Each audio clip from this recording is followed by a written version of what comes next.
She was supposed to meet a graduate student. He was supposed to send an apology text. Instead, Melissa Jo walked into a Seoul café and sat across from the one man in the city whose name made entire boardrooms go silent. She didn't know that yet. What she knew was that he argued Korean history like he'd lived it, listened like words actually cost something, and looked at her like she was the first unpredictable thing that had happened to him in years. One blind date. Two people with no business being in the same room. And a city about to get very complicated. Subscribe and turn on notifications. You don't want to miss where this goes. The cafe was called Bora, and Melissa Jo had already planned her escape before she even sat down.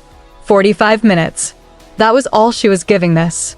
She had a footnote waiting for her in the Yonsei library, a single, stubborn footnote that was threatening to unravel the entire third section of her research paper, and she had given Yara exactly enough guilt to agree to this blind date, but not enough to actually enjoy it. She would come. She would be polite. She would leave. She set her bag on her lap, kept her jacket half on as a psychological commitment to the exit, and checked her phone. 3:02 p.m. He was already late, which she was choosing to interpret as permission. Then the door opened and the plan dissolved. She knew immediately that the man walking through the door of Bora Cafe was not Juno, the environmental policy graduate student with, as Yara had promised, a very approachable energy. The man who walked in at 3:02 p.m. had the kind of presence that didn't ask a room for its attention, it simply collected it. He was tall, unhurried, wearing a dark wool coat that had never seen the inside of a student discount store. His face was composed in a way that looked less like calm and more like a decision he'd made a long time ago and stopped revisiting. He scanned the room, not the way a person looks for a friend, but the way someone checks an environment, and when his eyes found Melissa, they stayed. He crossed the cafe and stopped at her table. "You're here for the blind date," he said. Melissa looked up at him. "I'm here for a coffee." The blind date is just the cover story. Something moved at the corner of his mouth. Not a smile, more like the address where a smile might someday receive mail. He pulled out the chair across from her and sat, unhurried, like he'd chosen the seat himself and was satisfied with the choice. "Park Tae-o," he said. "Melissa Jo. Juno couldn't make it." He said it without apology, which she noticed. "I came instead." "He sent a substitute?" "I volunteered." Melissa studied him across the small table. There was a particular kind of man who volunteered for things, enthusiastic, eager, leaning slightly too far forward. Tae-o was not that man. He sat with a stillness that suggested volunteering was not something he did often or casually, which made the fact that he'd done it here stranger, not less. "Why?" she asked. He picked up the menu, looked at it with genuine focus, the way someone reads a document rather than a list of drinks. Juno described the situation as a girl from America who studies Korean history and would spend the whole date talking about the Joseon dynasty. He set the menu down. His eyes came back to her. He said it like it was a warning. "And you didn't take it as one." "I took it as a reason to come." Melissa felt the sentence land somewhere it wasn't supposed to. She redirected. "Juno talks too much about things he doesn't understand. I've mentioned the Joseon dynasty maybe twice this semester. What do you usually talk about?" "Language. Power. The way history gets retold by whoever wins." She paused. "The usual Tuesday topics." Tae-o looked at her steadily. "You're being sarcastic." "A little. But you mean it." "Completely." The server arrived. Melissa ordered a barley tea. Tae-o ordered an Americano without reopening the menu, which meant he'd absorbed its contents in the 40 seconds he'd held it. She filed that away. When the server left, Tae-o folded his hands on the table and said, "Tell me about the Joseon dynasty." Melissa blinked. "Excuse me." Juno made it sound like a punishment. "I want to know if he was right." She looked at him for a long moment, this composed, coat-wearing stranger who had substituted himself into a blind date, memorized a menu in under a minute, and was now asking her, with apparent sincerity, to talk about 15th century Korean history. She had spent 4 months in Seoul watching people's eyes glaze politely over when she brought up her research. Professors tolerated it. Classmates nodded. Yara always eventually asked if they could please talk about literally anything else. Most people don't actually want to know, Melissa said. I'm not most people. You say that like everyone doesn't think that about themselves. Fair, he said. Then let me prove it differently. What's the thing about it that frustrates you most? The thing other people keep getting wrong.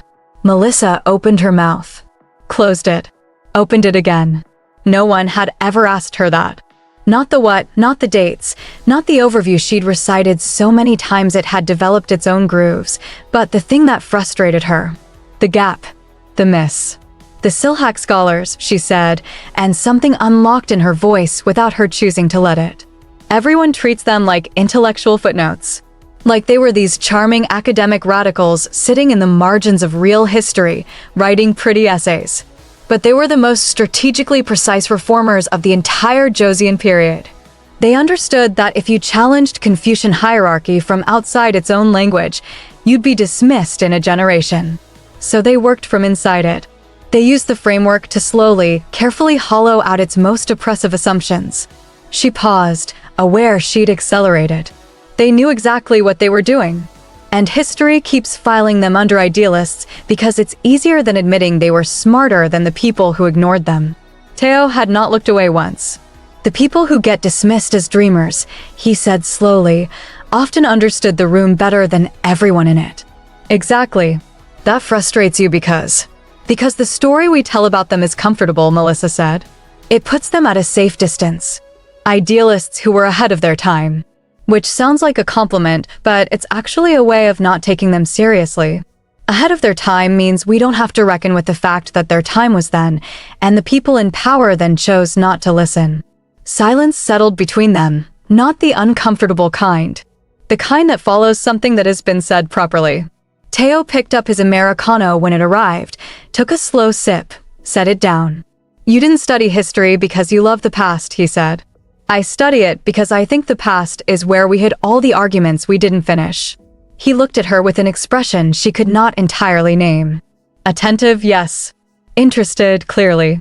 But underneath both of those things something quieter, something that looked almost like relief. Like a man who had walked into a room expecting one thing and found the windows open. Your turn, she said. You said you read. What do you read? History. Economics. Classical texts. Classical Chinese? Enough to be dangerous, he said, and there was something dry in his voice that made her want to smile. Okay, Melissa said, leaning forward now, elbows on the table, the jacket she'd kept half on as an escape route now fully abandoned over the back of her chair without her noticing. The proverb. How do you translate it? Tae-o studied her for a moment, aware this was a test and unbothered by that fact. The common translation, speak kindly, and kindness will return to you. That's the common one. Do you believe it? I think it's incomplete. She felt her pulse pick up slightly, the particular quickening that came not from attraction, or not only from that, but from the rarer thing, the sense that a conversation was about to go somewhere genuinely interesting. Why incomplete? Because it flattens the structure. The proverb is conditional. It's not describing virtue, it's describing consequence. The grammar is doing more work than the translation acknowledges. Melissa stared at him. The word. You caught that. It's a conditional particle. It changes the weight of the whole sentence. It means the kindness isn't a suggestion, Melissa said, leaning further in. It's a warning. What you put into the world travels with the shape of how you send it. This isn't a proverb about being warm. It's a proverb about accountability. About the fact that language has physics. Language has physics, Tae-o repeated, quiet, like he was testing the weight of it. The words you choose don't disappear when you stop speaking. They arrive somewhere. They land. And they land shaped by you. The cafe had dimmed around them without either of them noticing, late afternoon sliding into early evening, the light through the windows going amber and low. Someone at a corner table paid their bill and left. Tae-o's second Americano had appeared at some point, and he'd drunk half of it without remarking on it. You're right, he said. Melissa waited for the qualification. The but, the however, the gentle masculine redirect that would walk the concession back somewhere more comfortable. It didn't come. He just said it, you're right, and let it sit there, clean and unadorned. People usually argue with me on that one, she said. People usually haven't thought about it carefully enough. And you have. Have now? A pause. You made me. She sat back. 2 hours had passed. The library and the footnote and the entire reason she'd kept her jacket half on felt like something from a different afternoon entirely.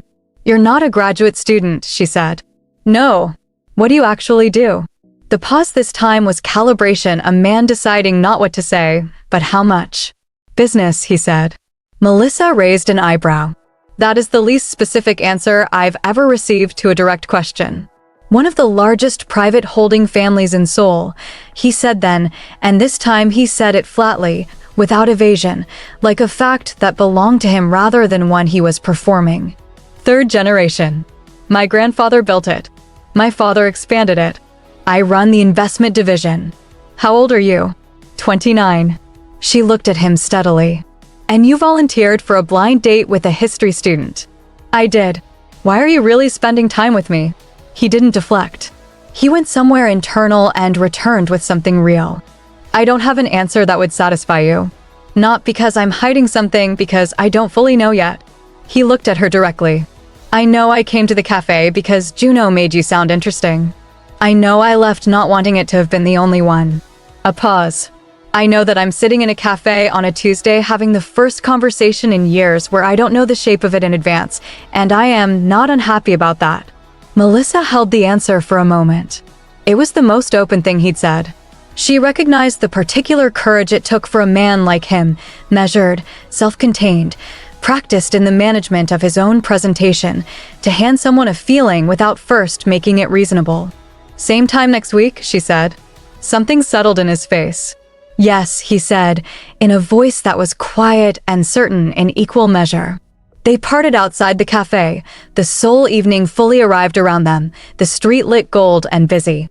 Melissa walked back toward campus with the footnote waiting and her mind somewhere else entirely, turning the afternoon over like something she'd found and wasn't yet sure whether to keep. She kept it. The campus started noticing by the second week. It began the way things begin on a university campus, with a look, then a whisper, then the whisper becoming a theory. A man who was clearly not a student, clearly not faculty, showing up on Thursday afternoons and sitting on the humanities bench with Melissa Jo from the scholarship program. A girl from the business faculty who'd been at a charity gala recognized him first and nearly tripped over a courtyard step. By the 3rd Thursday, Melissa's classmate Daekyun Miro had positioned himself on the adjacent bench with a linguistics textbook and the very unconvincing effect of someone who was absolutely not watching.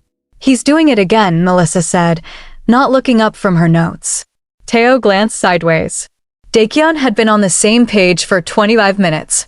Friend of yours. Classmate. He thinks he's subtle. He is not subtle. He really isn't. Melissa set her notes down. They've been talking about you. Someone said you were a government official. Someone else decided you were an investor researching university culture, which is somehow the most specific and most wrong theory simultaneously. The investor part is accurate, Tae-o said. I know. She looked at him directly. Can I ask you something? Did you know about the Park Foundation grant that came to Yonsei last year? The manuscript restoration project? A pause. That went through the foundation's board. Approved on its merits. He looked at her. I didn't know you existed until Juno mentioned a blind date. She studied him the way she studied texts, looking for where the language strained, where a word was doing more work than it should. It held. Okay, she said. You believe me. You have a tell when you're being fully honest, she said. You stop being vague. He looked slightly surprised, which was the most unguarded she'd seen his face in 3 weeks. She gathered her things as the first drops of rain began spotting the courtyard stones, and she walked back to the humanities building carrying the particular warmth of knowing something about someone that they didn't know you knew. The cultural festival was Melissa's idea, and she made it casually, almost as a test she wasn't entirely ready to grade. There's a student cultural festival next Saturday, she said on a Thursday in November, the air gone cold enough that she'd started bringing 2 cups of tea to the bench, one for herself, one that appeared beside Tae-o without announcement, which he'd started accepting without comment, which was its own small language. Food stalls, traditional music performances, some of the history department is presenting research. You should come. He looked at her. As what? As a person, she said. Just a person at a festival. No coat that costs more than tuition. No one knowing who you are. Just come and stand in a crowd and eat tteokbokki from a paper cup. Something passed across his face that she'd learned to read by now, the slight tension of something wanted and cautiously approached. I don't usually. I know you don't usually, she said. That's why I'm asking. He came. He showed up in a simpler jacket, dark jeans, nothing that announced him, and for the first hour, he was visibly, almost endearingly out of his depth, standing slightly to the side of things, watching the way a person watches who has observed many events, but participated in very few. Melissa found him near the tteokbokki stall looking at the paper cup in his hand like it contained a philosophical problem. It's not that complicated, she said. I'm aware of how to eat tteokbokki. Then why do you look like it's a final exam? He took a bite. Something shifted in his face, not dramatic, not performed, just a quiet, genuine moment of a man tasting something simple and finding it sufficient. When did you last do something just because it was there? She asked. He thought about it for a long moment, which was itself the answer. That's what I thought, Melissa said gently. They moved through the festival together, she pulling him toward a panzori performance, him stopping without explanation in front of a student display on the history of Hangul, reading every panel with the same focused attention he gave everything, asking the student presenter 2 questions that were precise enough that the student blinked and asked if he was a professor. He said no. He didn't say what else. At the end of the evening, standing near the entrance as the crowd thinned, Tae-o was quiet for a moment. Then, I'd forgotten. What? Thought things could just be this, without weight attached to them. He looked at the remaining stalls, the students, the lanterns strung between the buildings. Everything in my life has consequence. Every room, every conversation, every decision reaches forward into something else. This just, he stopped. Was. Melissa looked at him. In the lantern light, his face was open in a way she had rarely seen it, the careful management he wore like a second coat briefly set aside. You can have more of this, you know, she said. It doesn't have to be a special occasion. With you? He asked. And the question was so direct, so quietly stripped of strategy, that she felt it move through her like a key finding a lock it wasn't sure still existed. With the world, she said carefully. But also, yes. He nodded once, slowly, and looked back at the lanterns, and said nothing else, and she didn't need him to. She found out about the scholarship in December. It arrived not dramatically but sideways, the way the most significant things often do. Professor Han Seo-jin called her into his office on a Wednesday afternoon with the specific expression of a man delivering information he assumed would be straightforwardly good news, and told her that the anonymous private donor behind her research scholarship extension, the one that had allowed her to continue her Joseon period linguistic study for an additional year, had been identified through a routine foundation audit. The donor had apparently requested anonymity. The audit had not respected it. The name on the documentation was Park Tae-o. Melissa sat in Professor Han's office for the amount of time required to seem normal, said the appropriate things, walked out into the December corridor, and stood for a moment with the cold air from the building's entrance touching the back of her neck.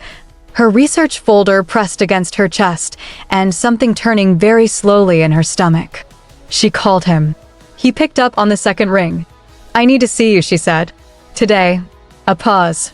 He heard something in her voice. She knew he heard it because the pause was the kind that happens when someone is deciding not to ask the question yet. The café, he said. Yes. He was there when she arrived. Already seated, already still, watching the door. She sat down across from him without taking off her coat. The scholarship, she said. His face changed, not dramatically, not with guilt or panic, but with the specific expression of a man who had been waiting for a door to open and was now watching it open and was uncertain what was on the other side. How did you find out? Foundation audit. They identified the donor. She looked at him steadily. You funded my scholarship extension. Yes. While this was, she stopped. Started again. You were paying for me to stay in Seoul while simultaneously spending every Thursday on a bench with me. It wasn't. He stopped. His jaw tightened slightly. The timing looks worse than the reality. Then explain the reality. He was quiet for a moment. In the cafe around them, the afternoon went on without concern, the hiss of the espresso machine, a couple at a corner table laughing, the ordinary furniture of a Tuesday. Tae-o looked at his hands for a brief moment, then back up at her. The scholarship existed before I knew you, he said. The foundation supports historical linguistics research at several universities. Your application was evaluated and approved by the board, not by me personally. That part is exactly what I told you. He paused. The extension is different. Tell me about the extension. It came up for review in October. His voice was level, but she could hear the effort in the levelness. The board was split. Your research was excellent, but the funding cycle was ending and there were 3 other applicants. I intervened. I added personal funds to extend yours. Melissa said nothing. I did it in October, he said. We had been meeting for 6 weeks. Why? He looked at her with an expression she had never seen on his face before. Not the careful composure, not the measured stillness, but something exposed and almost helpless. A man who had run out of the vocabulary he normally used and was having to borrow different words. Because you told me in September that if the extension didn't come through, you'd have to go back to Atlanta in January, he said. And he stopped. The pause stretched. I didn't want you to leave Seoul. The cafe was very quiet around her. Or not quiet, the sounds were all still there, but they had moved to a different distance, a different room. That's not a small thing, she said finally. No, you changed the course of my academic year. My research. Where I live. She shook her head slowly. Without asking me. I know. No defense in it. No qualification. Just, I know.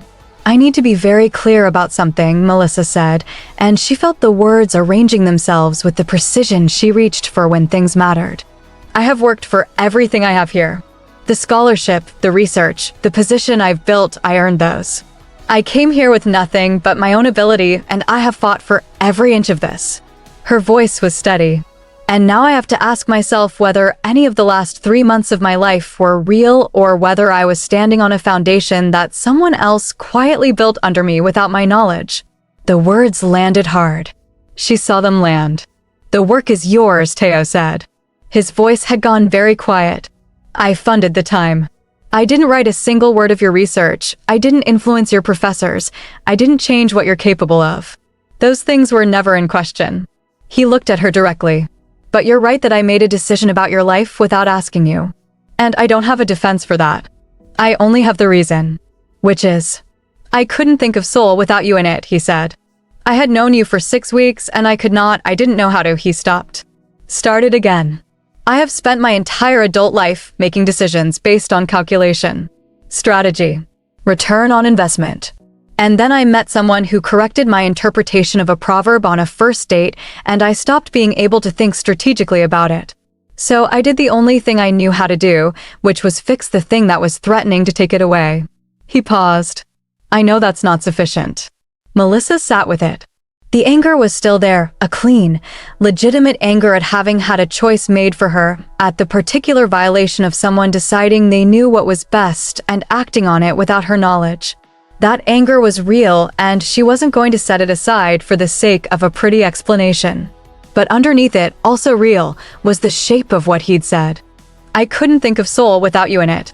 Said not with performance, not with the polished architecture of a man who managed language for a living, but with the stumbling, unpracticed quality of someone saying something for the first time that had been true for much longer. You should have told me, she said. Yes. If you had come to me in October and said, Melissa, your extension is in trouble, I want to help, that would have been a conversation. That would have been something we decided together. You would have said no, he said. Maybe, she said. But it would have been my no to give. He nodded, slowly, with the full weight of it. You're right. The second time he'd said those 2 words to her. Both times with no conditions attached. Melissa looked at her hands on the table. out of the cafe window, Seoul was doing what Seoul did on December afternoons, moving, bright, indifferent, layered with the lives of 12 million people for whom this particular conversation carried no weight at all. She had come here from Atlanta with a scholarship and a hunger and a belief that knowledge was the most honest currency there was. She had not come here to be taken care of. She had not come here to be someone's exception. And yet, "I need some time," she said. Tae-o nodded. One single, quiet nod, accepting it completely. No negotiation, no pushing, no but or however or can we at least, just the clean receipt of her terms. She stood. He stood when she did still, always, that habit of his, that courtly reflex that she had stopped finding strange and started finding simply him. "The research is mine," she said at the door. "Always," he said. She walked out into the December cold and did not look back, which cost her something she didn't immediately have a name for. The silence lasted 11 days. She knew it was 11 because she counted without meaning to, not obsessively, not dramatically, just the quiet arithmetic of a person who notices when something that had become part of the texture of her weeks is no longer there. No Thursday bench. No Americano appearing beside her barley tea. No voice saying things with the kind of precision that made her own precision feel recognized rather than peculiar. She told Yara on day 4. Yara sat on Melissa's bed and listened to the whole thing, the scholarship, the October decision, the café confrontation, with the uncharacteristic stillness of someone who understood that this was not a situation requiring opinion, at least not yet. When Melissa finished, Yara was quiet for a moment. "Are you angry?" Yara asked. "Yes." "Are you only angry?" Melissa looked at the ceiling. "No." "Okay," Yara said. And that was all she said, which was the wisest thing she could have done. On day 7, Seo In-rock called her. She almost didn't pick up. She didn't know the number, and Seoul numbers she didn't know usually meant administrative calls from the university, which she could handle later. But something made her answer, and the voice on the other end said, "My name is Seo In-rock. I'm Tae-o's friend. I want to be clear that he doesn't know I'm calling, and he would be furious if he did, so I'm going to be quick." Melissa sat down on her desk chair. "Okay. He's been friends with me since we were 11 years old," In-rock said. "In that time, I have watched him manage his father's expectations, his family's reputation, 2 company acquisitions, and a board restructuring that should have taken 5 years and took him 18 months. I have never, not once, seen him not know what to do." A pause.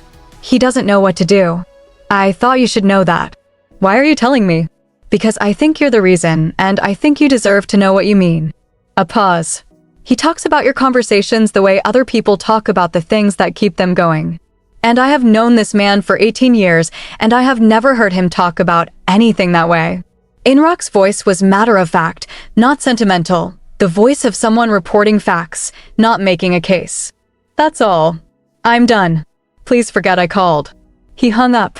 Melissa sat with the phone in her hand and the December light coming through the window and the 11 days sitting in her chest like an unanswered question, and she thought about a man who had done the wrong thing for a reason she understood, who had admitted it without defense, who had let her walk away without a single word of protest because she'd asked him to, and who apparently had not known what to do for 11 days. She picked up her coat. She found him at the foundation offices. She had looked up the address, a thing she'd never done before, and taken the subway and walked 3 blocks in the December cold and told the receptionist she was there to see Park Tae-o. And the receptionist had looked at her with the carefully managed expression of someone who fielded unexpected visitors to powerful men and had protocols for it, and Melissa had said, "Tell him it's Melissa Joe," and waited. He came out himself. Not an assistant. Not a redirect. He came through the glass door of the lobby in his shirt sleeves, which she had never seen before, and he stopped when he saw her and went very still. She crossed the lobby. "I have things to say," she said. "All right. Can we go somewhere that isn't a lobby?" He took her to a small conference room, plain, functional. Nothing like the cafe, nothing like the bench. A table, chairs, a window looking out onto a gray Seoul street. They sat across from each other. "I spent 11 days deciding how angry to stay," Melissa said. "And I am still angry about the decision you made."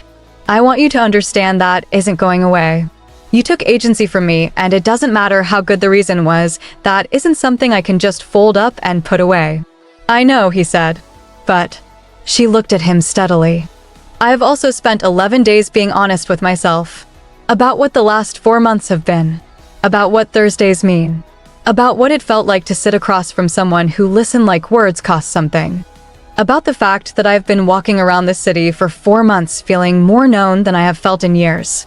And I had to decide whether I was going to let one wrong decision, a serious one, but one cancel everything else.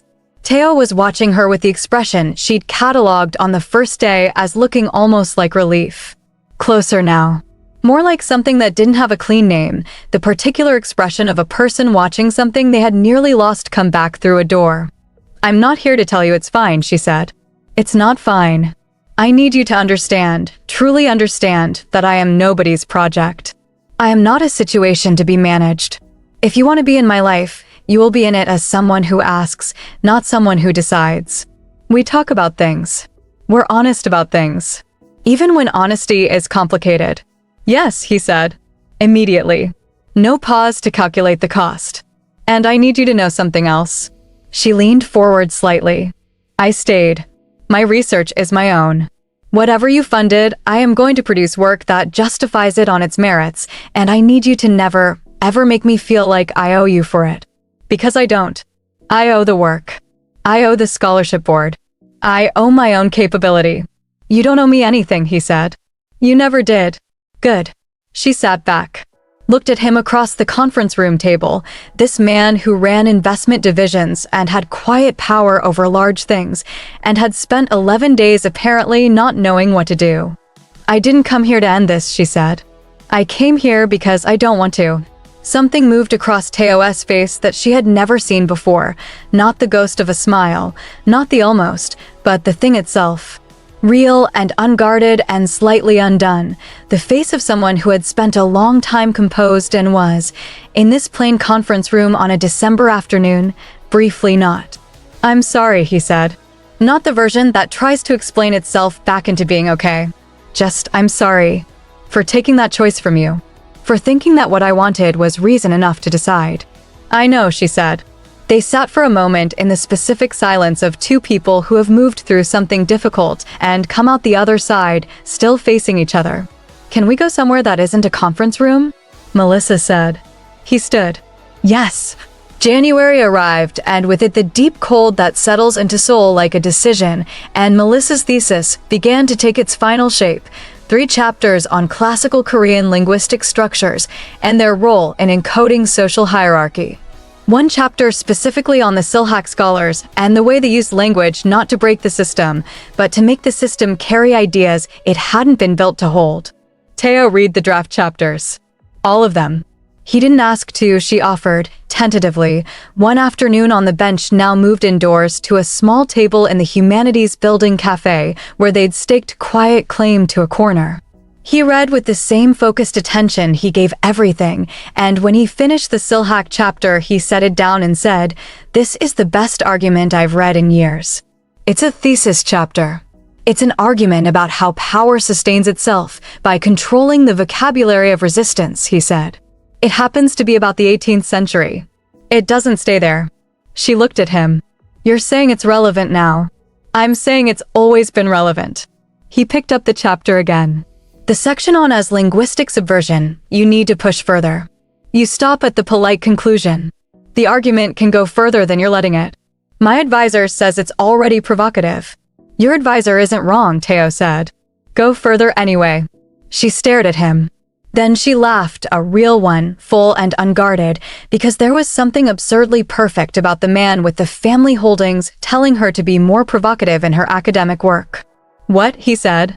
Nothing, she said. Everything. She took the chapter back. I'll think about it. She went further. Professor Han Seo-jin read the revised section and called it the most incisive writing she had produced in 2 years, which she accepted with appropriate academic calm, and then sent a 2-word text to Tae-o that said push further, and he sent back 3 words that said I told you. The presentation was in February. Yonsei's annual Humanities Research Symposium, where senior students and graduate researchers presented to faculty, invited scholars, and a small public audience.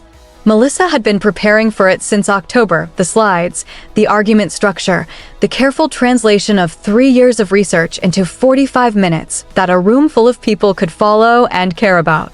She told Tae-o the date and time casually, as information, not as an invitation. He was there. She saw him when she walked into the auditorium to set up, seated in the 4th row. Not the front where he'd be conspicuous, not the back where it would look like hedging, but the 4th row, slightly to the right, in a dark jacket with nothing announcing him. He had a copy of her abstract printed out. He was reading it. She set up her slides and did not go over to him, and he did not come to her, and this was a kind of respect she felt in her chest, like a hand placed quietly over a door. She presented for 47 minutes. The room was attentive in the way rooms get when someone is saying something they haven't heard before. She could feel it, the particular quality of collective attention shifting from polite to genuine, the moment an audience stops monitoring its own reaction and starts simply receiving. She talked about the Silhak scholars and linguistic subversion, and the way power writes its own history, and the way people who work from inside broken systems leave fingerprints in the language that outlast the systems themselves. She went further, as Tae-o had said. She let the argument carry its full weight. When she finished, the first question from the floor was from a visiting professor from Seoul National University who asked her to expand on a specific translation in Chapter 3, and the question was serious. And the conversation that followed was the kind she had moved to Seoul to have. Afterward, in the corridor, Tae-o found her. "Well," she said. "The translation question," he said. "Your answer was right, but you gave him too much ground in the phrasing. You were more certain of that argument in the chapter than you were in the room. I was being collegial. You were being cautious," he said. "There's a difference." She looked at him. Then she smiled. "You came here to critique my Q&A. I came here because you worked for 3 years on something real, and you deserve to have someone in the room who knew that." He said it simply, without weight, the way he said things that were simply true. The Q&A critique is free. She stood in the corridor with the residual energy of the presentation still moving through her, and this man beside her who had read her draft chapters and told her to go further, and shown up in the 4th row with her abstract printed out. And she felt something clarify, the way an argument clarifies when the last piece finds its place. "My contract here ends in May," she said. Something careful moved into his face. "I know. The extension runs through May." She looked at him steadily. "And I've been offered a doctoral position, back in the States. It's a good program. It would make sense." "Yes," he said, quietly. "But I've also been talking to Professor Han about staying here. Yonsei has a doctoral program. My research is embedded here. The primary sources are here." He waited. He was very good at waiting. "What I'm saying," Melissa said, "is that I'm making this decision. Me, based on my research, my opportunities, what's right for my work." She held his gaze. "And I need you to understand that whatever I decide, it will be my decision. Not something that was arranged or funded or influenced." "I understand," he said. "I wouldn't want it any other way." "I know," she said. "That's part of why I'm having this conversation with you." He looked at her for a long moment. The corridor was emptying around them, faculty and students filtering out, the symposium dissolving into afternoon.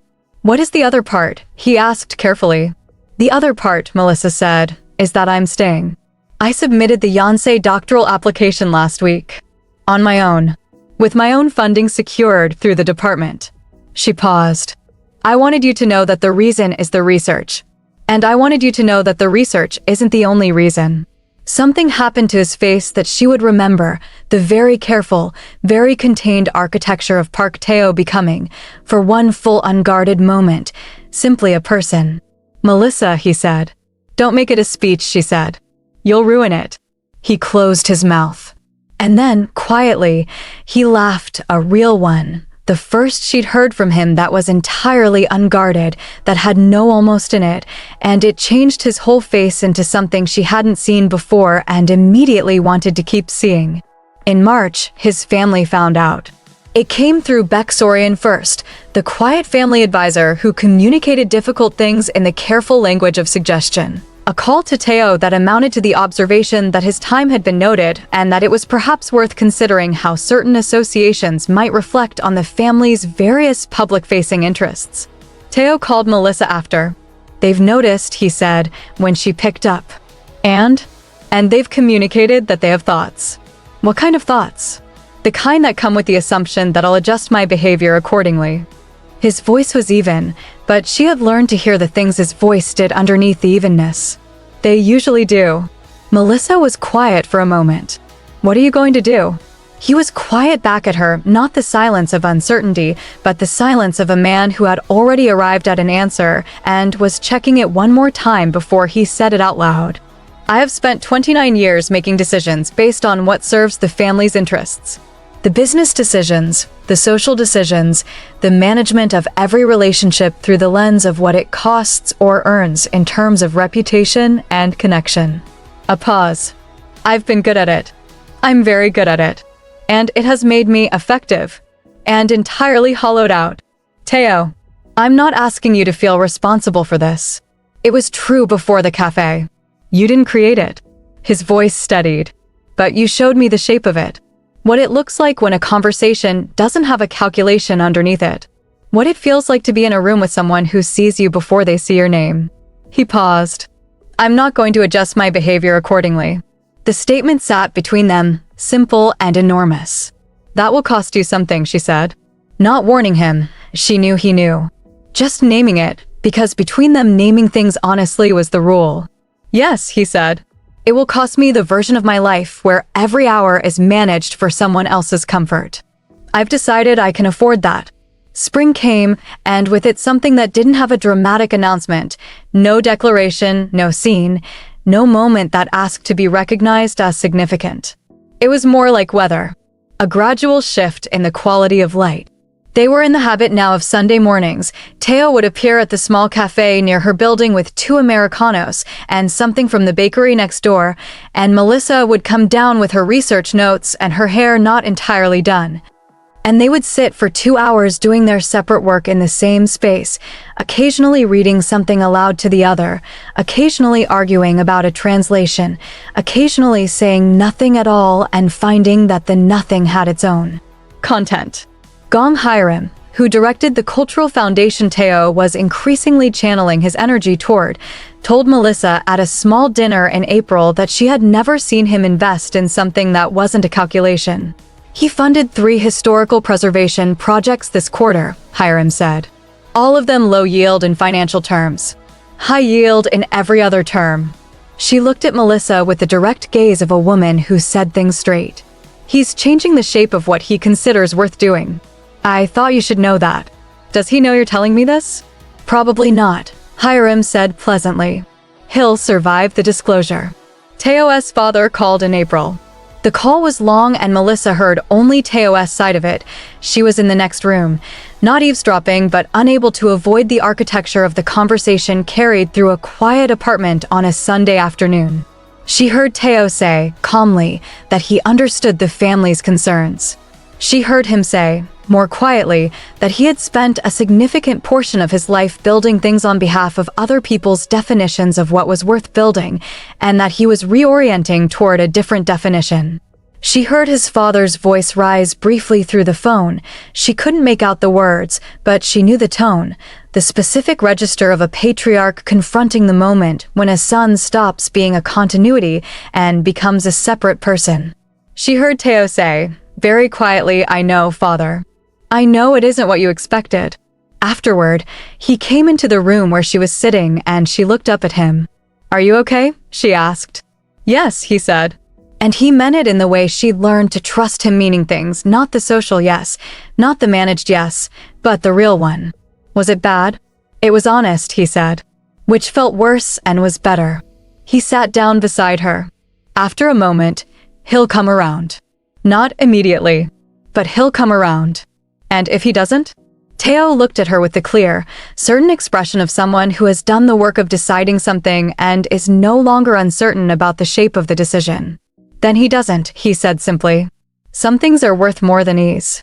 Her thesis was approved in May. Professor Han Seojin sent her an email with the kind of formal brevity that from him constituted effusiveness, approved with distinction, presentation commended, recommend for departmental award consideration. She read it 3 times and then sat at her desk in the apartment she'd made into hers over 12 months and felt the particular silence of something you've worked for arriving without drama, the way real things usually do. She texted Tae-o. 3 words, it got approved. His response came in 40 seconds. A single line. I never doubted it. Not once. She set the phone down and looked out the window at the Seoul May, the particular quality of late spring in this city she had chosen and been chosen by. The light doing something generous with the buildings.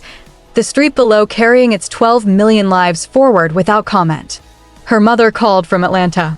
They talked for an hour, her mother laughing, crying a little, asking when she was coming home to visit, asking about Seoul, asking in the careful, indirect way of a mother who has learned to trust her daughter's judgment, but hasn't fully stopped worrying. Are you happy there? Are you really happy? Melissa thought about it the way she thought about the things that mattered. Yes, she said. I really am. The cafe was called Bora, and it was a Tuesday in May, and Melissa Jo sat at the same table where she had sat 11 months ago with her jacket half on and her exit strategy already mapped. The jacket was fully off. The exit strategy had never been relevant. Tae-o came through the door at 3 p.m., 2 minutes early, which was new, which was something she noted with a quiet satisfaction. And she watched him cross the cafe and sit down across from her with the ease of a man who had stopped managing the act of sitting across from someone and was simply doing it. You're early, she said. I was in the area. You were never just in the area. I was today, he said, and the ghost of the smile had become, over 11 months, a real one, still not large, still not performed, but fully present and entirely his. How does it feel? The thesis. Like something I can stop carrying, she said. Like I can put it down and it'll still exist. She paused. Like I can start the next thing. What's the next thing? She looked at him across the small table. The barley tea arrived without her ordering it. The server had learned, and Tae-o's Americano appeared beside it, and outside the cafe window Seoul moved through its Tuesday afternoon, entirely indifferent and entirely beautiful. I don't know the shape of it yet, she said. But I know what's in it. He looked at her with the expression she'd catalogued on the first day as something she couldn't entirely name. She could name it now. Had been able to for some time. She'd just been waiting for the moment to be the right one. This is a real date, she said. I want that acknowledged. It is, he said. It has been for a while. I know, she said. I wanted to say it out loud. Then say it. She looked at him across the same table where he'd told her language has physics and she'd corrected his interpretation of a proverb, and they'd spent 2 hours in a cafe neither of them had intended to stay in, and felt the full weight of the 11 months between that Tuesday and this one. The footnote and the bench and the festival and the scholarship and the confrontation and the 11 days of silence and the conference room and the 4th row and the spring mornings with the Americano and the research notes and the Sunday silences that had their own content. This is a real date, she said again. And I'm glad the substitute showed up. Tae-o was quiet for a moment. Then, so am I. Outside, Seoul went on being Seoul, layered, bright, carrying its millions of lives forward without commentary. Inside Bora Cafe, 2 people sat across from each other and let the afternoon be exactly what it was and didn't need it to be anything else. If this story kept you reading all the way to the end, drop a comment below and tell me what your favorite moment was. Was it the cafe debate, the confrontation, or that 4th row at the symposium? Subscribe and hit the notification bell because more stories are coming, and like the video so others can find it too. Melissa and Tae-o's story is done, but the next one is just getting started.